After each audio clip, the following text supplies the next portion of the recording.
मुर्दाबाद।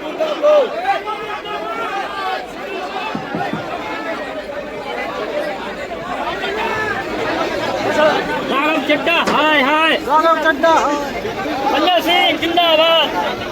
दोस्तों ये बाकी लोग भी जाए। ओलंपियस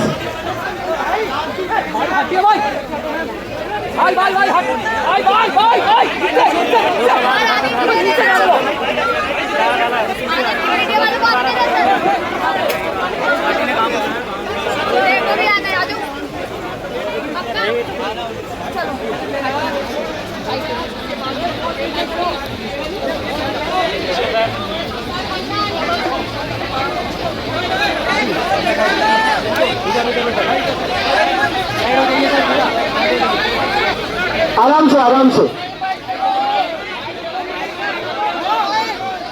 माइक माइक माइक।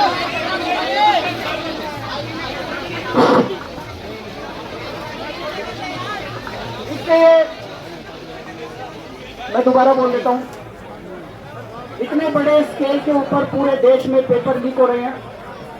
पूरा का पूरा एग्जामिनेशन सिस्टम कोलैप्स कर चुका है और खासकर पिछले 5-6 साल के अंदर बहुत ज्यादा एग्जामिनेशन सिस्टम से यूथ का भरोसा उठता नजर आ रहा है। या तो पेपर लीक हो जाते हैं, इवैल्यूएशन में गड़बड़ हो जाती है, कभी कुछ कभी कुछ। नीट का पेपर लीक हुआ, 20 बच्चों ने सुसाइड कर लिया, लेकिन सरकार ने ऐसा कोई कदम नहीं उठाया जिससे भरोसा बन सके कि अगली साल पेपर लीक नहीं होंगे। नीट के पेपर के बाद और पेपर लीक हो गए। सीबीएसई में इवैल्यूएशन सिस्टम गड़बड़ हुआ, उसके बावजूद उन्होंने उस कंपनी के खिलाफ कोई एक्शन नहीं लिया। तो ऐसा लग रहा है कि सरकार पूरे अहंकार के अंदर है। मैं सरकार को कहना चाहता हूं कि या तो युवाओं की आवाज सुन लो, या यही युवा आपको 2029 में उठा के फेंक देंगे।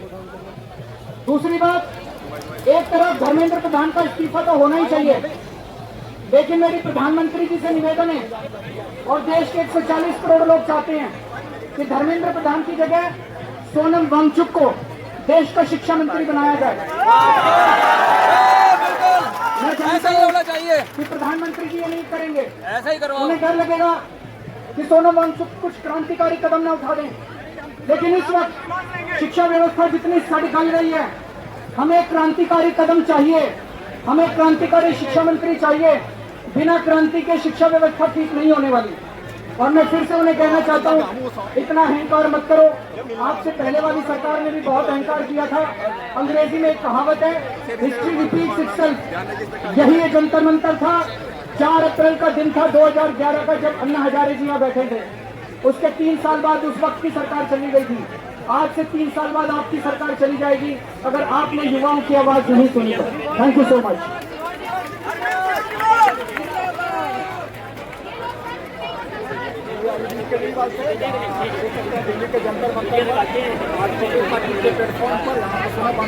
दिनों से अनशन पर बैठे महान समाज सेवी शिक्षाविद सोनम वांगचुक जी, अभिजीत बिटके जी और तमाम सभी साथियों का, वो 25 साथी जो उधर भी अनशन पर बैठे हुए पिछले 18-19 दिनों से, सबके हौसले को सर झुका के नमन करता हूं, अभिनंदन करता हूं। और मैं ज्यादा लंबी बात नहीं करूंगा, सिर्फ इतना कहना चाहता हूं, दिनकर जी की लाइन है, समय शेष है, नहीं पाप का भागी केवल विरोध, जो तटस्थ है समय लिखेगा उनका भी अपराध। इसलिए जो घरों में बैठे हैं निकल कर आओ, जंतर मंतर पे पहुंचो और सोनम वांगचुक की आवाज में आवाज मिलाकर भारत की सरकार को, नरेंद्र मोदी को झुकने के लिए मजबूर आपको करना है। आपको मोदी जी से बड़ा नौटंकीबाज आपको पूरी दुनिया में कोई नहीं मिला। गलत तो नहीं कर रहा हूं, गलत तो नहीं कर रहा हूं। देश में कोरोना आया, नोटबंदी में लोग मर गए, उस समय मोदी जी रोने लगे, मोदी जी रोने लगे।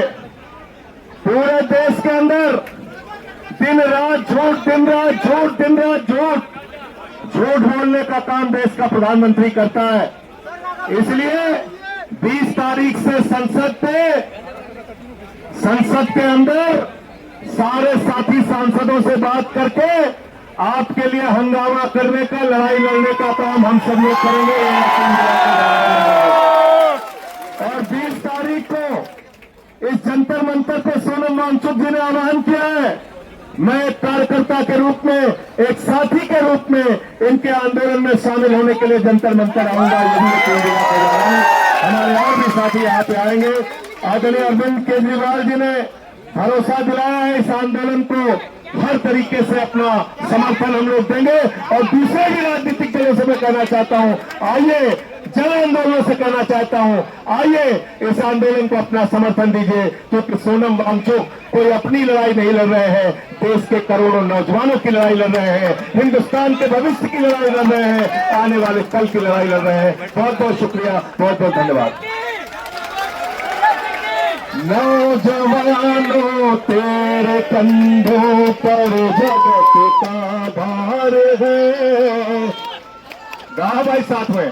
नौजवानों तेरे कंधों पर जगत का भार है, तू नहीं तो जिंदगी का बंद हर बाजार है।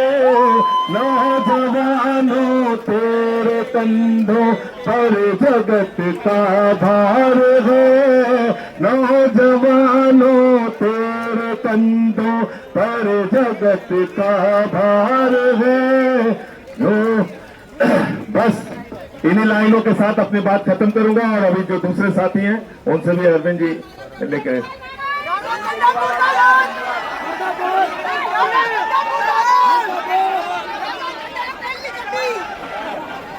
जो भी मीडिया के साथी बाइक लेना चाहते हैं उधर माइक से रखवा दीजिए please. Volunteers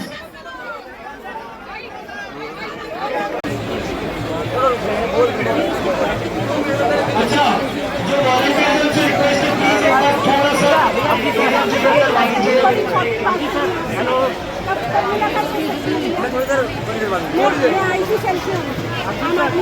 sir, Congress Janata party जिंदाबाद। स्टेज क्लियर कर दीजिए प्लीज सभी लोग।